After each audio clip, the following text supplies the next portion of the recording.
iliyo kuu lisema neno lako. Shakamatole pakasantolima rekatona makatona matini masote, katika jina la Yesu Kristo, amen. Tunaweza tukaketi. Haleluya. Bwana Yesu asifiwe sana. Tunashukuru Mungu mwema, tunaendelea kutokea kwenye kile kipengele cha jana. Wale ambao tulianza nao tokea mwanzoni watakumbuka kwa masomo ambayo Mungu ametupa ni kichwa kinachosema lugha ya imani inavyoweza kubadilisha maisha yako. Lugha ya imani inavyoweza kubadilisha maisha ya kwako. Na siku ya jana tuliangalia lugha ya tatu ambayo tunasema hiyo lugha inaitwa isimishe fedha yako. Isimishe fedha yako. Lugha ambayo unaweza ukaongea kila siku, ukaongea kila eneo. Mara nyingi unaweza ukaitumia hiyo lugha unapotaka Mungu akuinue kwenye maisha yako ya kifedha, unapotaka kuwa na fedha nyingi, unapotaka kwako fedha isiwe tatizo, unatumia lugha ya namna hii. Tunaenda sawa, mtu wa Mungu? Basi leo tusogee kidogo tena kutokea kwenye ile kona ya jana. Tunapozungumza kwa habari ya fedha, unakuja kugundua kwamba fedha imekuwa changamoto sana kwa watoto wa Mungu. Sio elimu, ila imekuwa changamoto sana kwetu sisi watoto wa Mungu. Tunaenda sawa? Kama ni changamoto, maana yake tuna uwezo wa kuzitatua hizo changamoto zinazohusiana na masuala ya fedha, na tukaweza kumiliki fedha za kutosha. Moja ya sababu inayofanya tushindwe kupata fedha, hapa nimekuja na sababu kama tatu, lakini sababu ya kwanza kwa nini tunashindwa kupata fedha, sababu ya kwanza ni tuna mtazamo mbaya kuhusu fedha. Watoto wa Mungu wengi sana tuna mtazamo mbaya kuhusu fedha. Yaani wengi wanaamini fedha ni kitu kibaya. Wengi wanaamini fedha ni lidudu fulani hivi la ajabu. Kwa hiyo kuna wengine wanaamini kwamba ni kitu kibaya, kwa hiyo sitakiwi kuwa nacho, ni kitu ambacho sitakiwi kabisa kukimiliki. Sasa baada ya kuwa na hayo mawazo, baadaye tena unajikuta wewe mwenyewe ambaye ulikuwa unawaza mawazo mabaya kuhusu fedha, wewe mwenyewe tena umeingia kwenye maombi, unaanza kuomba, Mungu ninaomba unipe fedha, Mungu naomba unipe fedha. Sasa kama umekuwa na huo mtazamo mgumu, mtazamo mbaya kwamba fedha ni kitu kibaya, sasa unaingia tena kwenye maombi kuomba hicho kitu kibaya ili Mungu akupe, utakuja kugundua fedha sio kitu kibaya. Lakini mitazamo kuhusu fedha ndio imetufanya tushindwe kuwa na fedha kama watoto wa Mungu. Huo ni mtazamo wa kwanza, au hiyo ni sababu ya kwanza inayotuzuia tusiwe na fedha kama watoto wa Mungu. Na kuna wengine wanaamini kila mwenye fedha nyingi ni mchawi. Yaani huyu ana fedha nyingi, atakuwa mchawi. Yaani huyu kabisa atakuwa ameua mama yake, huyu atakuwa ameua shangazi yake, huyu ameua mtoto, ndio maana ana fedha nyingi namna hiyo. Ngine anasema, yaani huyu kiona na fedha nyingi namna hiyo, huyu ni mwizi. Tunajuaga huyu ni mwizi. Kwa hiyo tunaamini wale wenye fedha nyingi, tunaamini ni waizi, tunaamini ni wachawi, tunaamini wanashinda kwa waganga. Sasa tunapokuwa na mitazamo ya namna hiyo, inatuzuia sisi kuwa na fedha na kupata fedha. Lakini pia sababu ya pili inayofanya watoto wa Mungu wengi tusiwe na fedha, tunasema ni kukosa elimu. Kukosa elimu ya fedha. Na elimu ya fedha ni elimu ambayo inaweza kupatikana maeneo makubwa mawili. Eneo la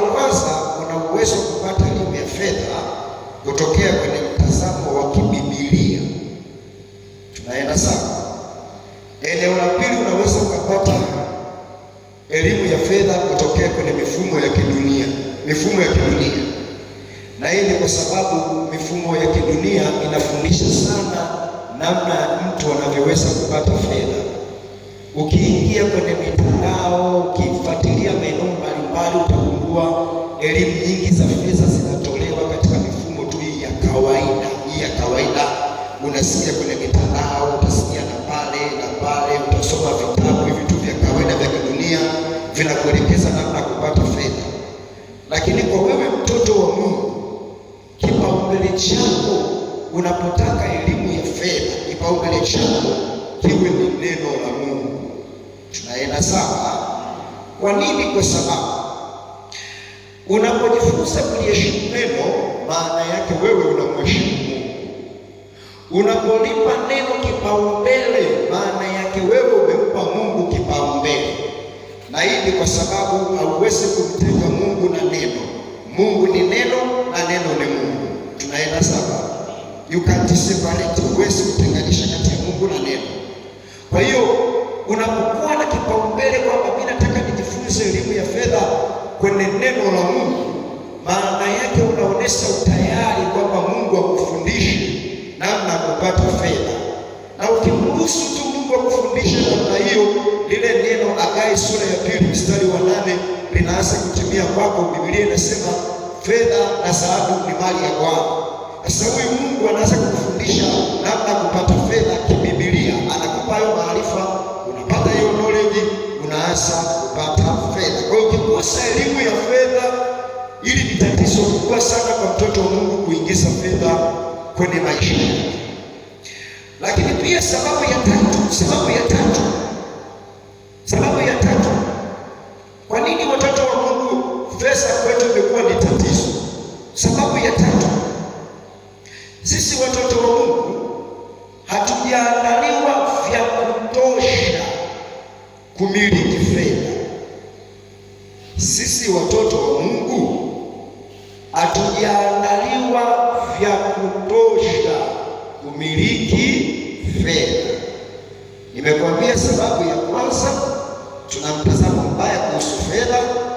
Sababu ya pili, tumekosa elimu ya fedha.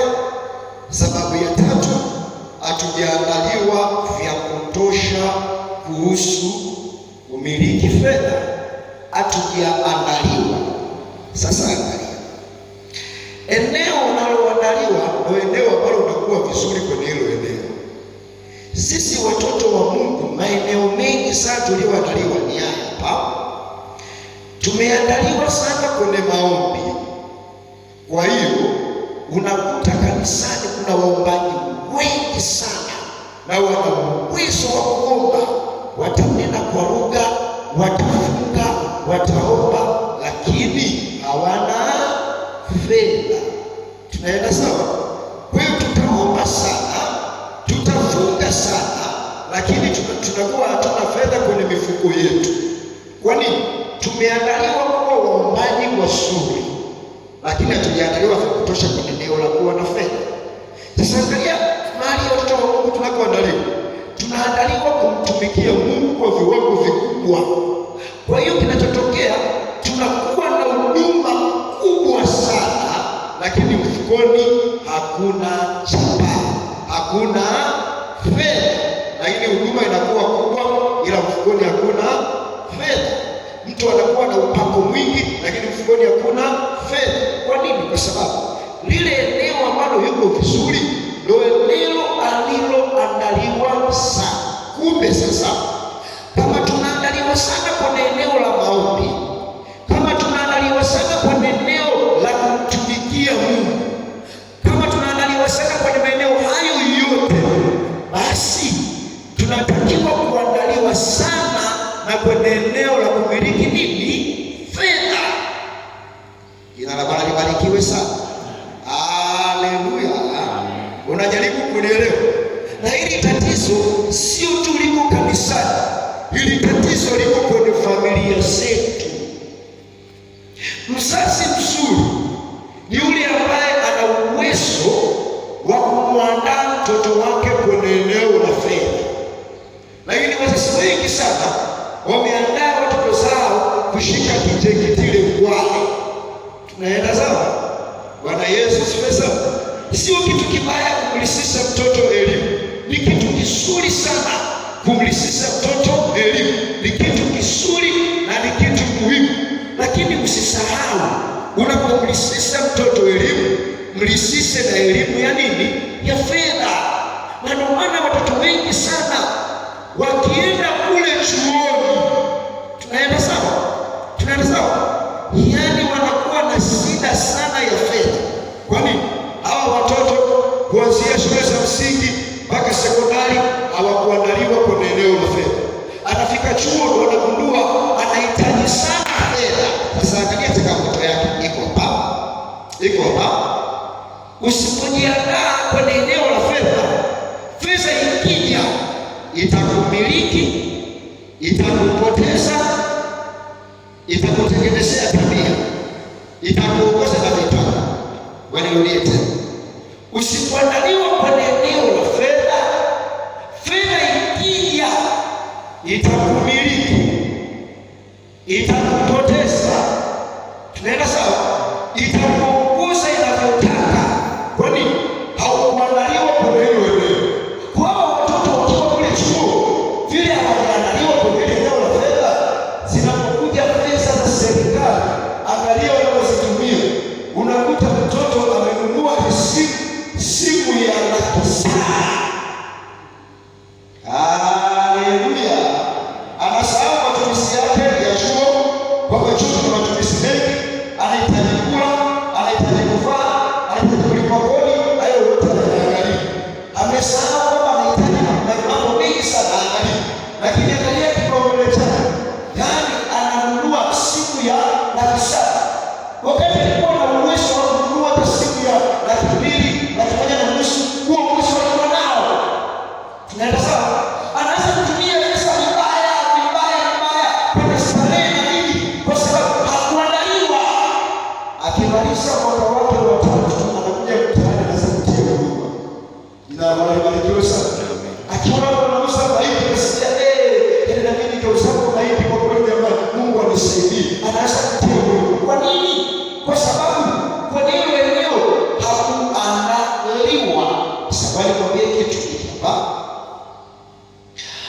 Ukiona mtu anashika fedha, ana fedha, anazo, fahamu kushika fedha au kupata fedha ni matokeo. Ngoja nirudie tena. Ukiona mtu ameshika fedha au anazo fedha, tunaenda sawa? Kuwa na fedha ni matokeo. Matokeo ya nini? Nisikilize kwa makini. Matokeo ya nini? Jambo la kwanza ni matokeo ya kugundua shimo la kuchimba fedha. Ngoja nirudie tena. Naomba usikie.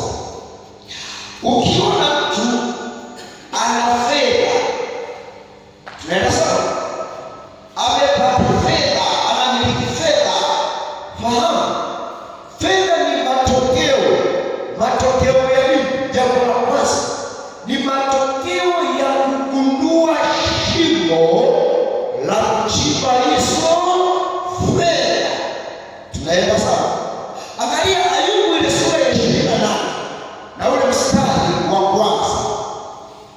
Ayubu sura ya 28 ule mstari wa kwanza anasema hivi: hakika kuna shimo wachimbapo fedha na mahali wapatapo dhahabu waisafishayo. Narudia huo mstari. Hakika kuna shimo wachimbapo fedha. Haleluya! Hakika kuna shimo wachimbapo fedha.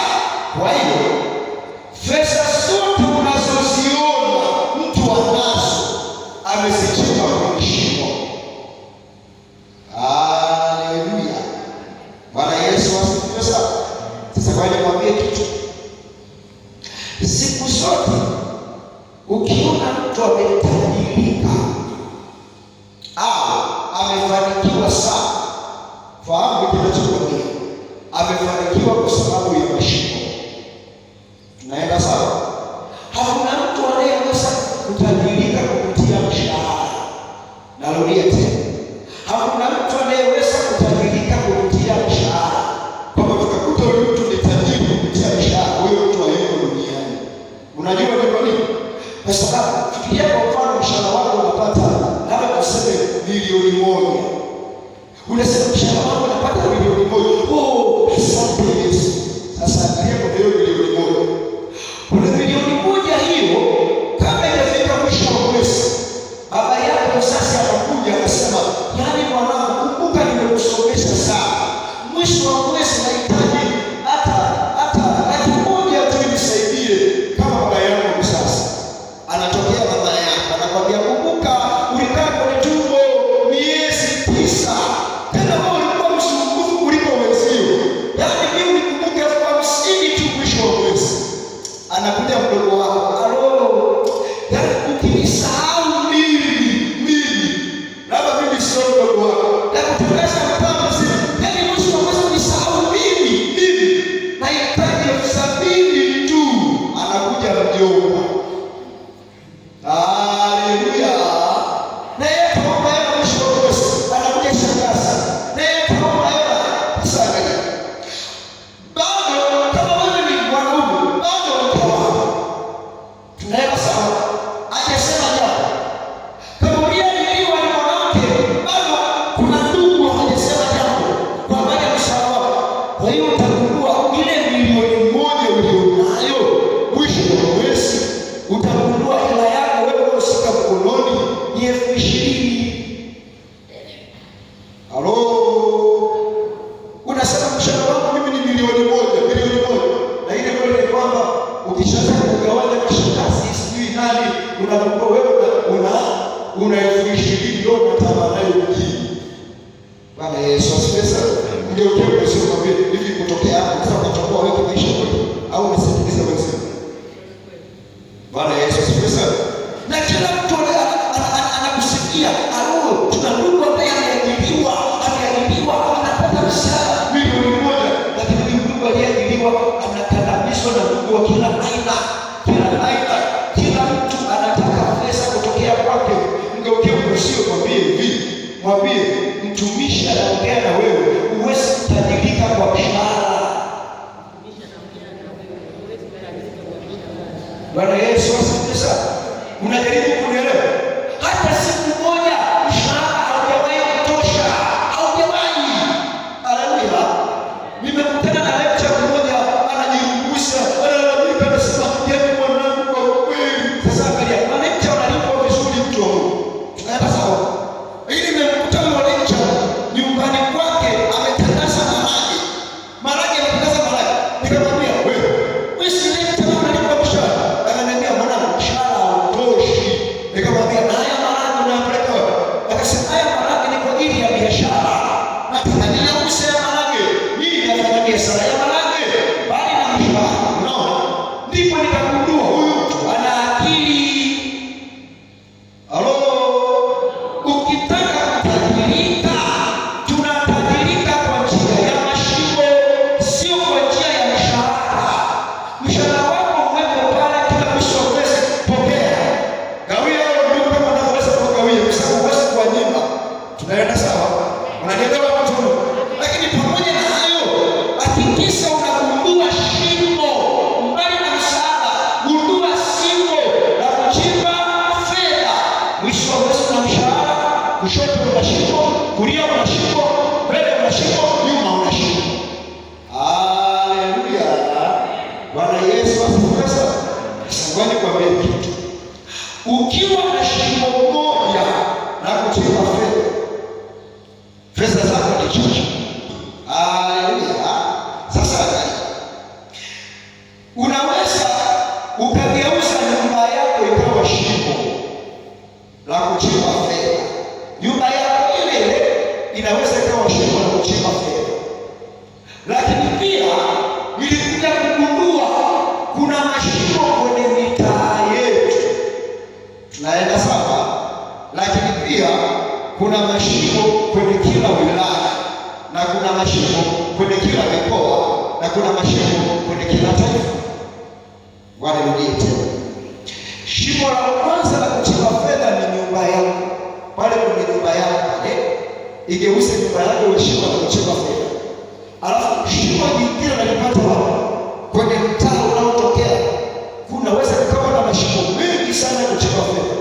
Na mashimo mengine ni kwenye wilaya, mengine kwenye mikoa, mengine kwenye taifa na mataifa mbalimbali. Unawezaje kugeuza nyumba yako kuwa shimo la kuchimba fedha? Inawezekana sana. Inawezekana sana. Nami nataka nikuulize swali. Ile friji ambayo uko nayo kule nyumbani unaitumia kuweka nini? Hapo ndio utanielewa. Tunaenda sawa? Ile friji iko kule nyumbani unaitumia kuweka nini? Lakini kama tunaweka maji ya kunywa tunakunywa na familia haujajua. Lakini ile friji kule nyumbani kama umeamua kutengeneza barafu na kuweka kule ndani kwenye friji, afu kwenye mlango wako unaandika barafu zinapatikana huko ndani, maana yake umegeuza nyumba yako kuwa shimo la kuchimba fedha. Tunaenda sawa? Kuna mtu hajanielewa. Hujawahi kuona mtu nyumbani ana uwezo kutengeneza sabuni za maji, sabuni za miche, mafuta nyumbani? Yeye kuna mtu namna hiyo nyumbani. Tunaenda sawa?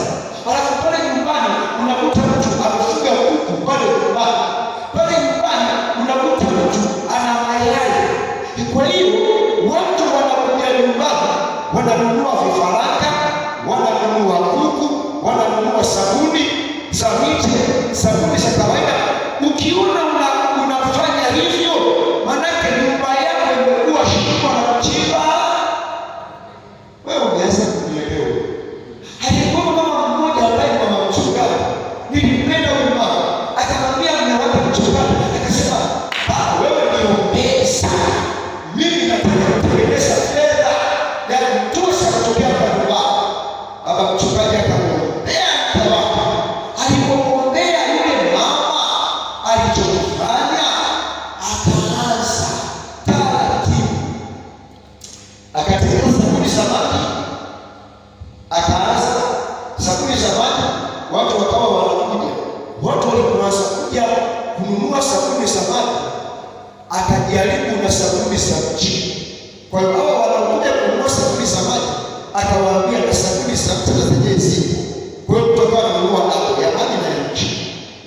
Baadaye akafikiria akasema hao watu wanakuja wananunua hizo sabuni, wanatanaza huko nyumbani, lakini pia hao watu wanahitaji kupaka mafuta. Akaanza kutengeneza na mafuta nyumbani. Tunaenda sawa? Alianza kuyafanya haya, akawa na uwezo wa kuingiza laki tatu kutokea nyumbani. Unajaribu kunielewa? Okay. Kuna mtu mmoja ambaye yeye nilikuta mtaa mmoja. Kwenye ule mtaa nilikuta wanawake wawili wanakaranga samaki alafu wanasembusha. Lakini kuna mwanamke mmoja ana bidii kabisa watema kila mtu karibu. Lakini huyu mwingine yuko busy tu anakaranga, wateja wanakuja hata akaribisha wote. Sasa mimi ninapenda sana kujifunza kila mahali ninapokwenda. Nikaenda pale nikajaribu kutazama ile masikani, nikaangalia halafu nikatafuta kujifunza kitu. Pale ndio wanakaribisha wateja wao wakaribisha. Baadaye nikapata mtu mmoja, nikaanza kumuuliza, naomba nisaidie kujua tofauti ya wanawake wawili. Akaniambia hivi, huyu mwanamke anayekaribisha sana wateja, huyu mwanamke ndo aliyedandia shimo la mwenzie. Huyu ambaye akaribisha wateja ndo aliyeanza kukaanga samaki. Maana yake huyu mama kuna namna alipotaka leo mtaa, akatizama namna hiyo, akagundua kuna shimo, akaanza kukaanga samaki kwenye hilo eneo. Alafu kwa karibu na hilo eneo kwenye nyumba, huyu mama kwenye nyumba akatoka nje, alisikia harufu ya samaki, akamwambia ni nani aliyekuruhusu uweke samaki karibu na nyumba yako? Una mambo mawili, aisa uondoe samaki zako ziende mbali na nyumba yako, au nifumbishe na mimi kutengeneza samaki. Akasema hivi sina. Akawafanya akampeleka mpaka wale wananyanyua. Sasa huyu ambaye amedandia sio la mwenzie, kwa sababu hajui, ndio kasema kabisa wateja, karibu karibu karibu karibu, hajipika. Tunaenda sawa, hajiongea na wateja. Lakini huyu aliyeanza na hilo shimo, yani ni mpole kama wa watu, ni kukaanga tu zile samaki na anaingiza pesa nyingi sana. Tunaenda sawa, unajaribu kuelewa. Sasa wewe nisikilize, kuna mtaa mmoja nimewahi kuishi. Ule mtaa nifuze kitu cha ajabu sana. Eneo ambalo mimi nilikuwa napita mara kwa mara. Tunaenda sawa, kuna siku nilipita tena. Baada ya kupita tena kwa ile eneo, nikakutana na mtu mmoja ameweka jiko, anachoma mishikaki na ndizi. Nilimtazama mara mbili mara tatu, nikasema najifunza kitu kutokea hapa. Tunaenda sawa. Alafu nikanunua mishikaki yake. Niliponunua mishikaki, akasema wewe mishikaki vizuri kulaga hapa. Nikasema mimi sirani njiani mtu. Siwezi kula njiani. Ninajua kwa nini siwezi kula njiani. Na sikumwambia mimi ni mtumishi. Kwa sababu mimi sina kawaida ya kujitambulisha popote ninapokwenda, sina hiyo kawaida ya kujitambulisha. Halo, mimi ni mtumishi, halo, mimi ni mtumishi. Lakini ninachoshangaa kwa pengi nikienda watu wanajua. Sasa mtumishi wanajua. Tunaenda sawa. Sasa nikasema mimi siwezi kula njaa, nifungie tu. Akanifungia mishikaki. Nikaenda nyumbani nikaa.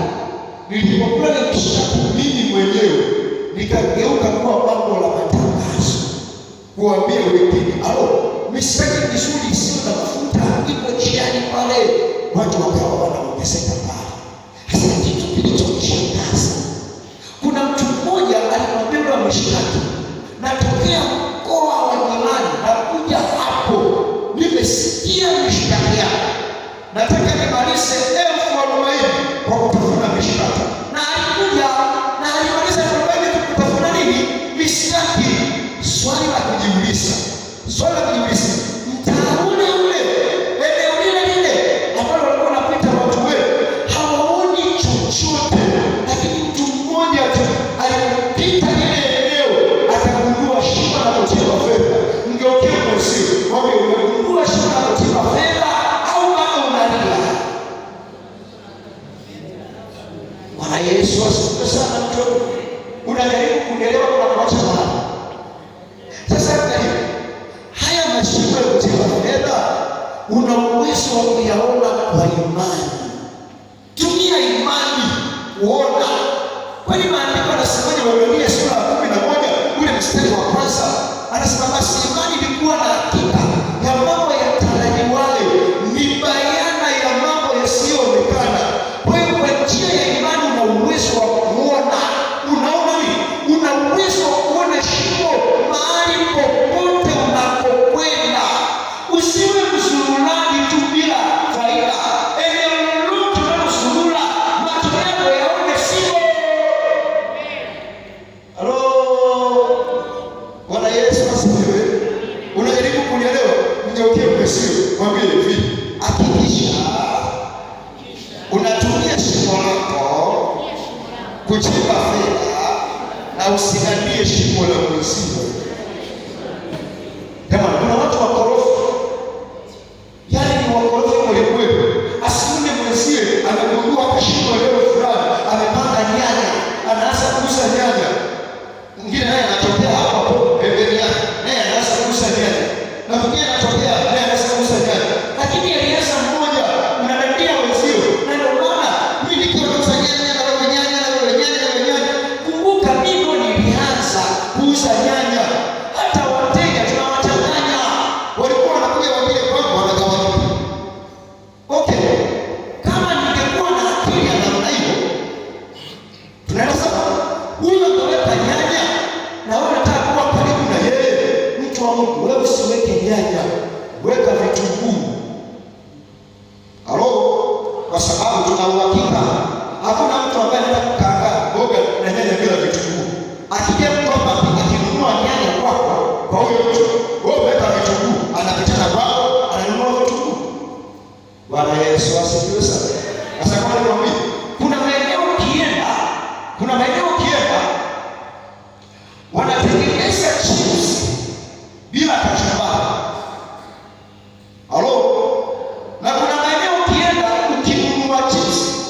unapewa na kachumbari bure, si sawa?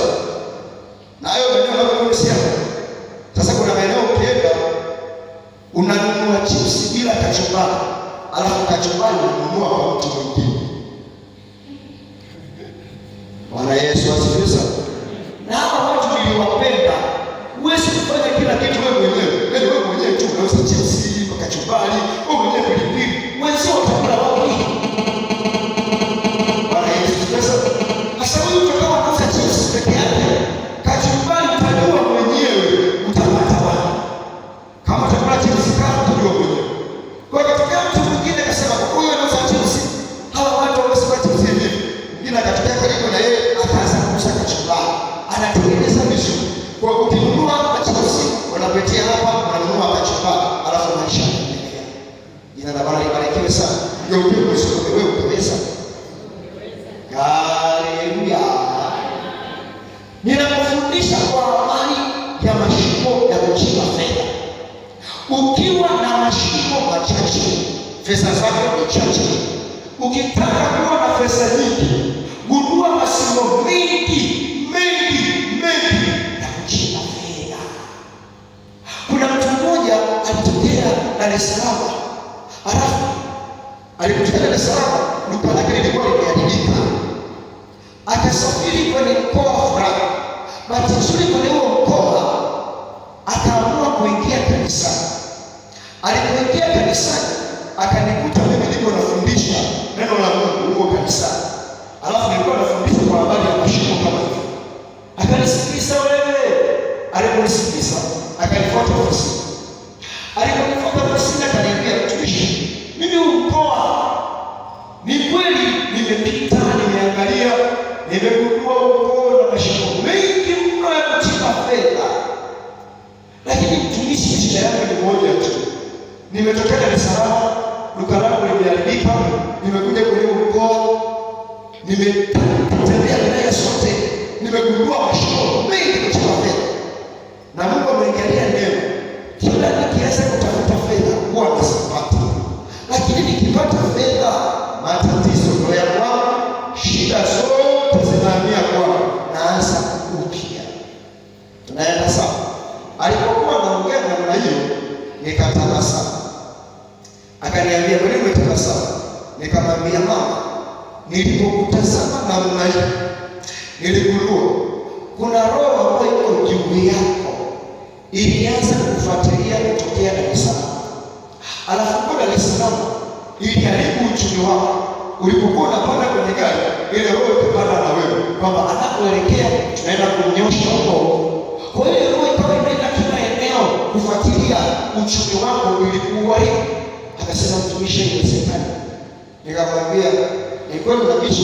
Akasema, "Haiwezekani." Alikuwa amekaa, nikamwambia, "Sawa." Nikamwambia, "Dakika chache kutokea sasa, nguvu ya Mungu itakuja juu yako. Ndio utajua kwamba ilikuwa inakufuatilia au ilikuwa inakufuatilia." Baada ya kuongea maneno, nguvu za Mungu zikamshukia. Alafu ghafla ile roho ikapiga kelele, ikasema, "Hatutaki huyu mtu amiliki fedha." Na mimi nikaitamkia nikasema, "Kuanzia sasa huyu mtu atakuwa na fedha za kutosha katika jina la." Akafunguliwa. Alipofunguliwa akachukua namba zangu za simu, akaendelea na shughuli zake kama kawaida. Mpaka tunavyoongea amefanikiwa na ana fedha za kutosha. Jina la Bwana libarikiwe sana. Unajaribu kuelewa mtu huyu. Okay, wewe nikaribie kumaliza. Nimekwambia jambo la msingi, nimekwambia fedha ni matokeo ya kugundua shida. Hebu nimalizie jambo la pili haraka. Fedha ni matokeo. Matokeo ya nini? Matokeo ya kugundua kipawa. Okay, tuna uwezo wa kuingiza pesa nyingi sana kama watoto wa Mungu, tukiamua kutumia vipawa tulivyo navyo ndani yetu. Kwa nini? Mungu aliwekeza vipawa ndani yetu. Mungu aliwekeza vipawa ndani ya mioyo yetu ili kuturahisishia kuishi maisha rahisi. Hakuna mtu anaweza kufanikiwa hapa duniani kwenye maisha yake isipokuwa anafanikiwa kwa kile alichokibeba, sio kile anachokifanya. Tunaweza kufanikiwa kwa kile tulichokibeba, kwa sababu hata kile tunachokifanya ni matokeo ya kile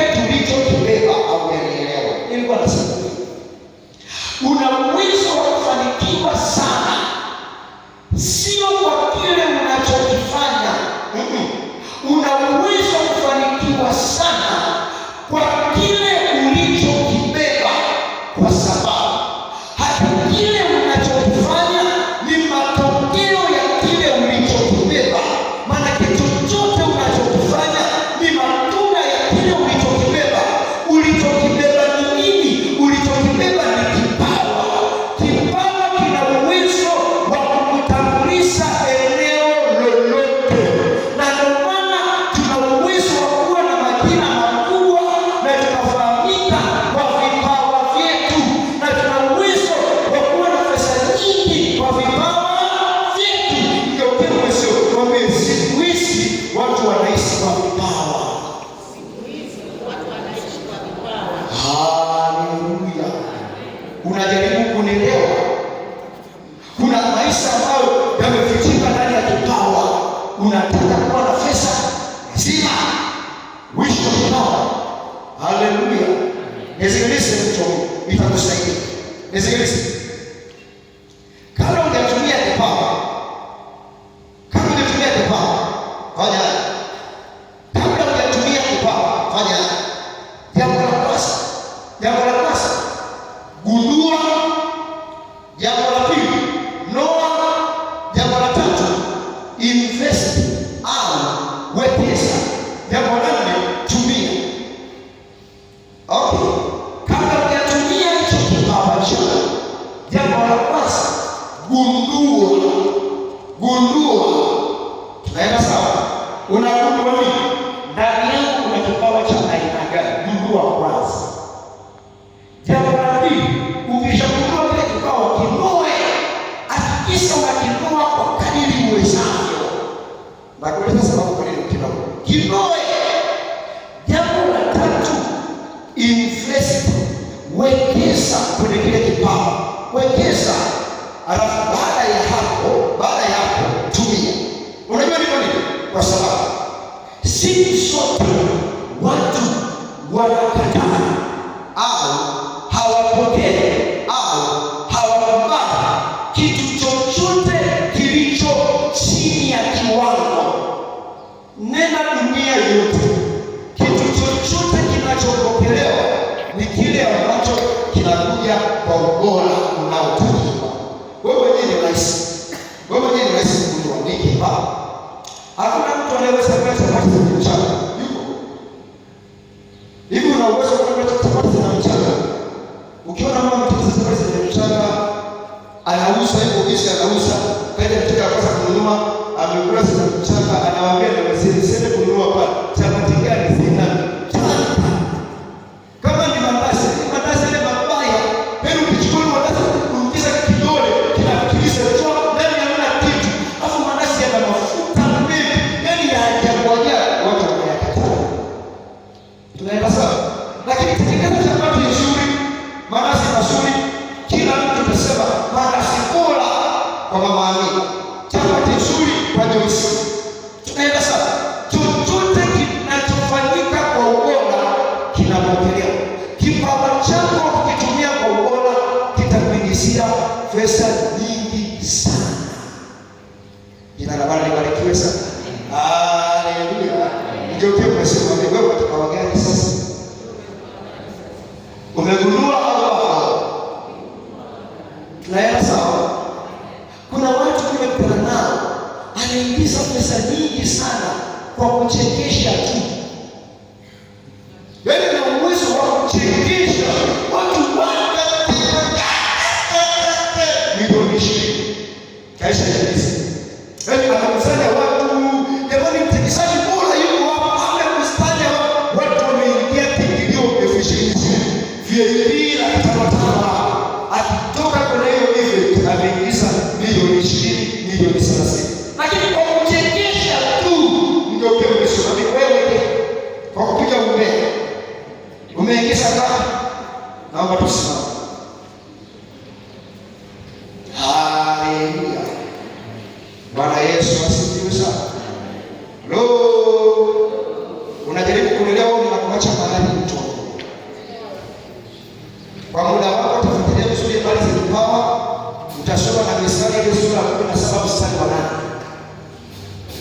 Ramakota itakusaidia kusogea hatua fulani.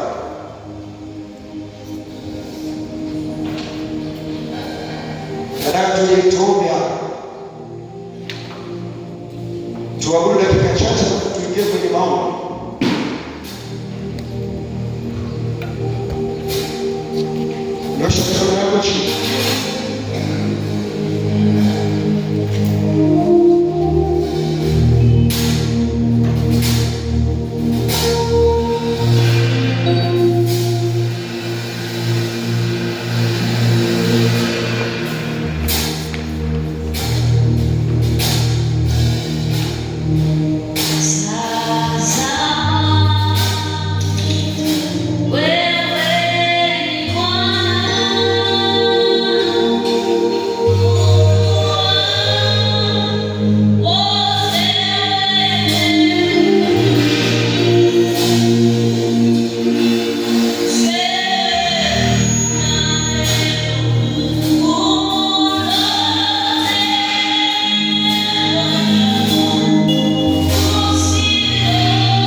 kanisa nisikilize. Kuna aina ya kitu kiko hapa, tunatakiwa tukikemee, tukivunja kabisa, sio kizuri. Shusha mikono yako, tunaenda sawa. Uko hapa, unapewa fedha, na ukitizama fedha kwenye mikono yako ni fedha zilizochakaa, ila mara nyingi umekuwa unapewa fedha zilizochakaa. Lakini pia kuna mwingine huko hapa, alafu fedha unazoziokota ni zile zilizochakaa. Tunaenda sawa. Na mwingine ninapotazama namna hii nanisikiliza, mara nyingi unaota ndoto mnapigana na mtu kwa sababu ya tumia tu 50 mnapigana. Sijaelewa. Yaani niko kwenye ndoto napigana na mtu kwa sababu ya 100, afu kiamka asubuhi umekasirika. Yaani yule akiniachia ile 100 mimi kwa kweli ningeo nilikuwa napigana naye kwenye ndoto. Tunaenda sawa. Na kuna mwingine huko hapa, yaani kule kwenye ndoto sio tu unaokota hela, ila unaokota hela ukiwa kijijini. Yaani kule kijiji unachotokea ndio hicho unaokota hela. Alafu ukiamka unasema hivi ina maana gani? Nataka tuondoe hiyo mipaka ya umaskini tuikane. Hiyo ni mipaka mbaya ya umaskini. Nataka tuvunje. Tunaenda sawa? Kwa hiyo tutaenda kuomba ombi la watu wote kwanza. Na kuongoza maombi dakika chache.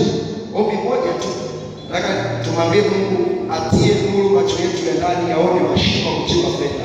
Ukitoka hapa uwe na uwezo wa kuona mashimo ya kuchimba fedha. Alafu tukimaliza hilo ombi, wale watu waliowataja watakuwa wanasogea mbele niombe kwa ajili yao. Tunaenda sawa? Hebu sema katika jina la Yesu. Bwana Yesu, asante kwa kunifundisha. Ninaomba fungua macho yangu yawe na uwezo wa kuona mashimo ya kuchimba fedha katika jina la Yesu. Acha kuomba sasa, acha kuomba. Pray. Omba Mungu afungue macho